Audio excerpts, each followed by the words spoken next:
And you guys leave me a lot of comments about show more loading and unloading. And actually, some of you leave some very angry comments.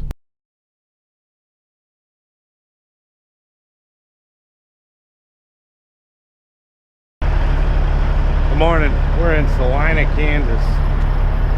We delivered our insulation yesterday over in Denver. And then we picked up this one air conditioner going down to Kansas City. That's all it was. They treated this as a whole load too, so not too bad of a deal. We got the axle up on our Dorsey trailer. Now when I was hauling insulation was only about 10,000 pounds, but I did leave the axle down because coming through Wyoming with all the wind, I wanted as many tires on the ground as I could get. But Dorsey trailer's doing good. Already checked everything out. It's been a while since I've been. We're at Flying J. That used to be a Harley Davidson dealer. Looks like a power company or something now. All right, let's get going.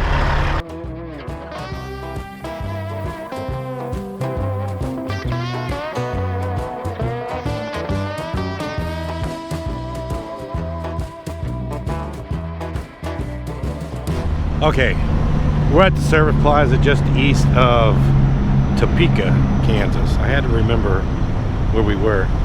Truck broke down. That truck right there. This service plaza has a lot of meaning for me.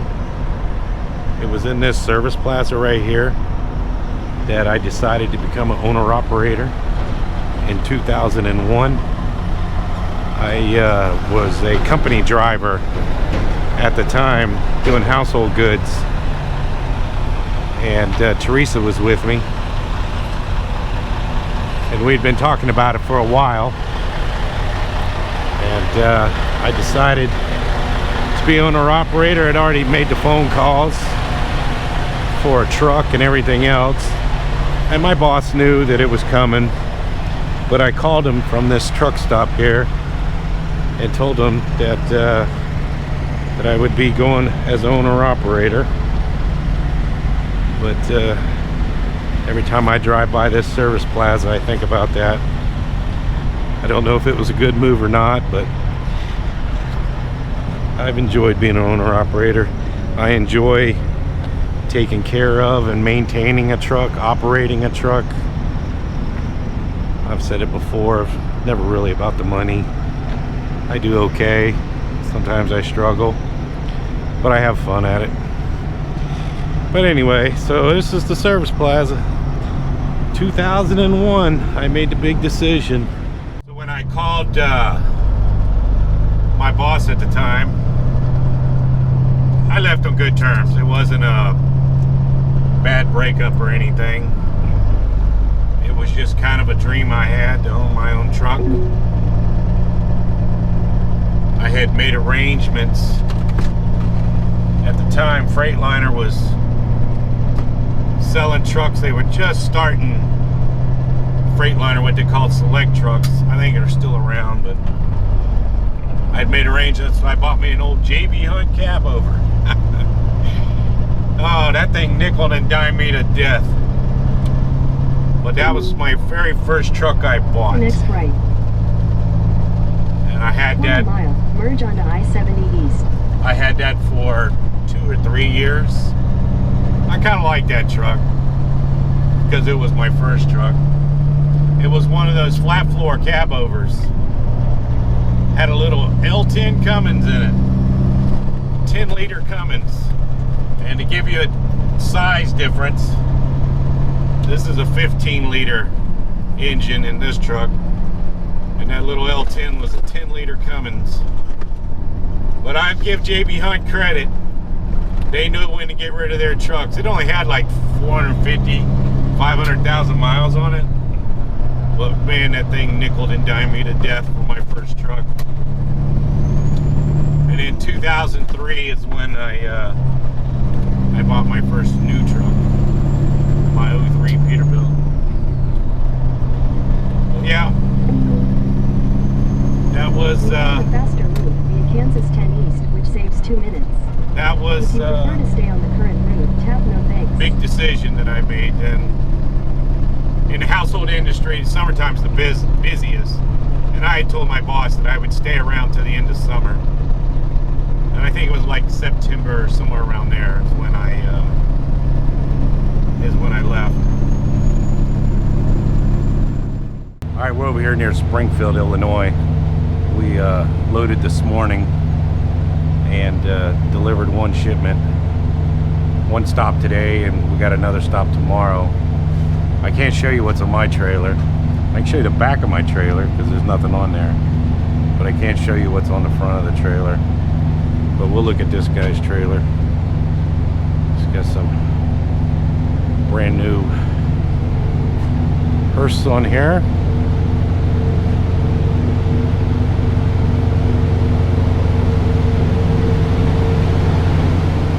Alright, so let's talk about why I can't show you what's on my trailer. A comment I get quite often is, can you show more loading and unloading? And I try to show as much as I can, but about 3 years ago I made a video and I loaded over at a place and I made a comment of how they loaded the stuff, and it did not go over well. And that company contacted my company and they wanted to cancel the contract that my company had with them. And that company was a huge company. So I had to go see the bigwigs. I had to go talk to them. One of the rules that I have to kind of follow, let's kind of legally follow, is filming somewhere where if somebody has an expectation of privacy, meaning inside a building. The incident with this load here really didn't involve filming. It involved a comment I made about the load and how I did not approve of how they loaded the trailer. Bottom line is, I got banned or vanished, however you want to say it, from there for 3 years or over. It's been over 3 years, and I had to ask permission to go back over there to load. It's a good place to load. I just didn't like the way they loaded the trailer that time. And anyway, one of the rules that I had to abide by in order to go back over there, because I make YouTube videos, is I could not film, I could not take pictures, and I could not post anything on social media of their product. So usually the way I get in trouble with filming, I've had one other incident where I got in trouble for filming, but it wasn't negative. I was actually a very positive video. They had a tarping machine, and I was showing how it was a nice tarping machine, but it was inside a building. And how I got in trouble is I made the video and somebody watched the video and then took a load from that facility, and the agent goes, yeah, they have a tarping machine. And that driver said, yeah, I know all about it. I saw it on SuperTruckerDan's video. Well, that got the ball rolling, and anyway, long story short, I got a phone call, said, can you take the video down? The product I have on the trailer now was a lot bigger deal. I had to go see higher ups at my company, and I'm not too sure how it all started. There was possibly two ways. The first was somebody watched a video and called that company and said something about, well, you need to change the way you load the trailer. It's a very big company, and it is a product that a lot of people use.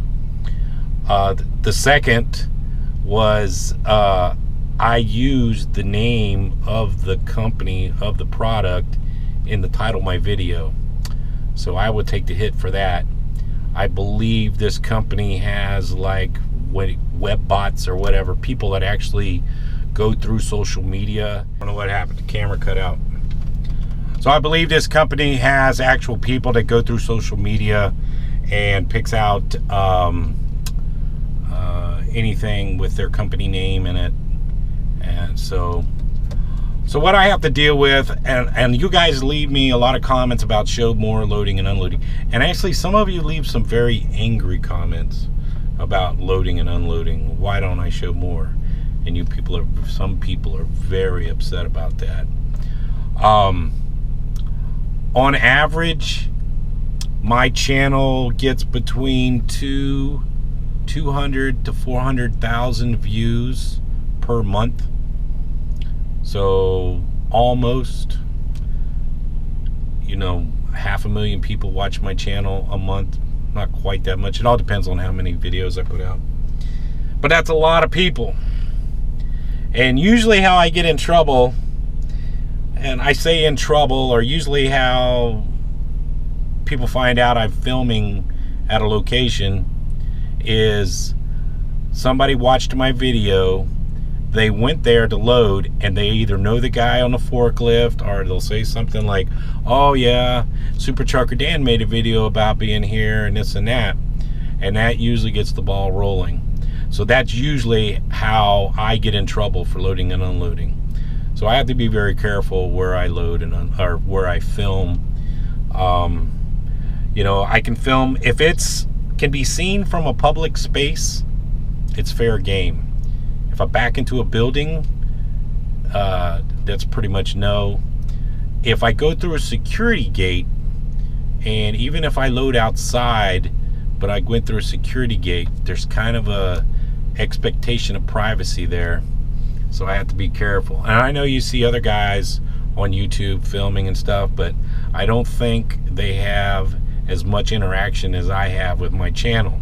And like I said, usually how I get in trouble, it's another driver that says, oh yeah, I saw the video on such and such, and he talks to the forklift guy. The forklift guy talks to somebody else, and somebody else talks to somebody else. That's usually how I get in trouble. So that's one reason why you don't see a lot. But yeah, this product I have on the trailer, man, the poop hit the fan when this happened. The video's not up. You won't see the video. You won't find it. I had to take it down. But I had to go see the higher-ups. And literally go see the higher-ups and sit in their office. So that's one reason why you don't see too much. I shouldn't say too much. I think I do pretty good with loading and unloading. I can usually get away with more unloading than I can loading. So I try to do my best. But anyway, we're delivering this tomorrow. And then we're going to run down to Indiana, pick up something, and take it up to South Dakota. And that'll be our load over the weekend. All right, good afternoon. We're out here in Trent, South Dakota. We're a little bit north of Sioux Falls, South Dakota. I got to make a delivery tomorrow. I thought I would do a drive-by, see what's going on. My directions said to deliver right here to this intersection right here. But I called the guy, and he said, no, that's not right. It goes about 4 miles down here. And he said there's nowhere to park to unload. They're going to unload right in the street. I got, I think it's water pipe or sewer pipe, one of the two. But I wanted to see what I was getting into, so. We got about 3.5 miles down to where he wants me to be. I want to see what's going on down there. Still got about 2 miles.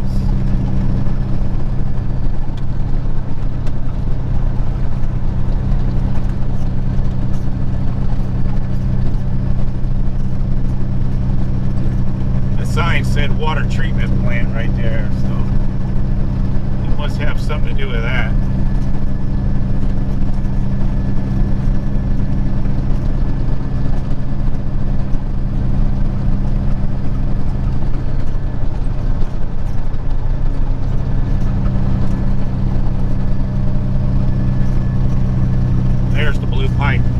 right there. You see that blue pipe on the left? There it is.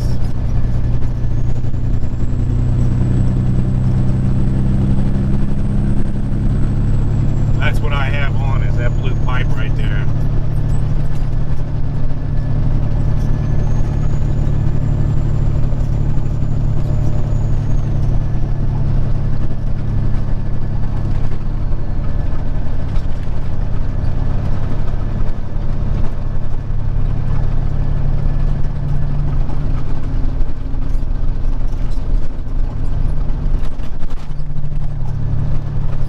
Just wanted to see what I was getting into.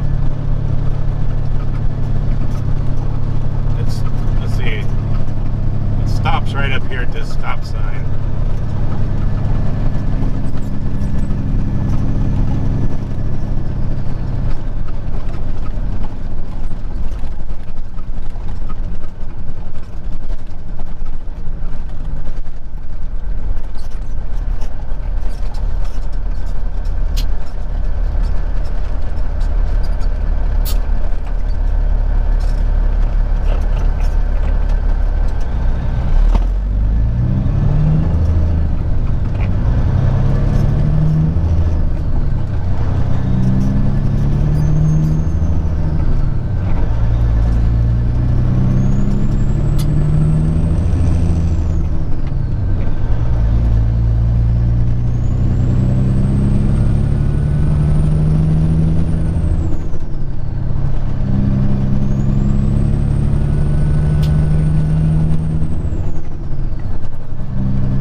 Looks like they stopped right there.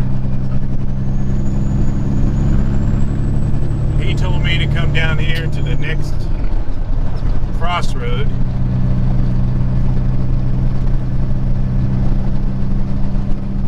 In a quarter mile, turn right onto 473rd Avenue.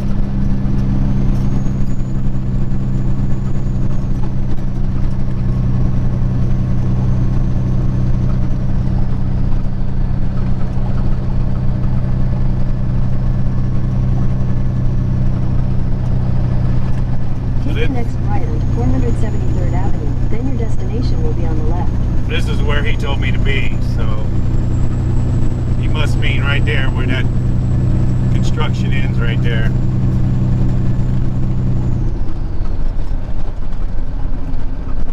And here's the interstate. We're gonna go north about 5 or 6 miles. There's a little truck stop up the road. We'll go stay there and I'll give him a call in the morning. But I wanted to do a drive-by, see what I was getting into. See, I have to park in the street. Hope they have some kind of traffic control.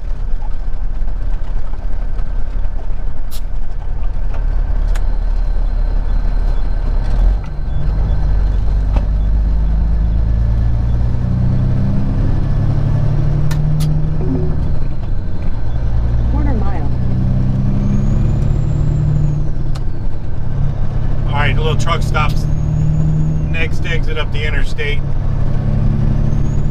We'll camp out there. Alright, we're all parked over here at this little fuel stop. I was going to stay over there, but I got to go out and that way in the morning. So it was easier to park here. It's nice and quiet. Got good phone service. It's nice and cool out here.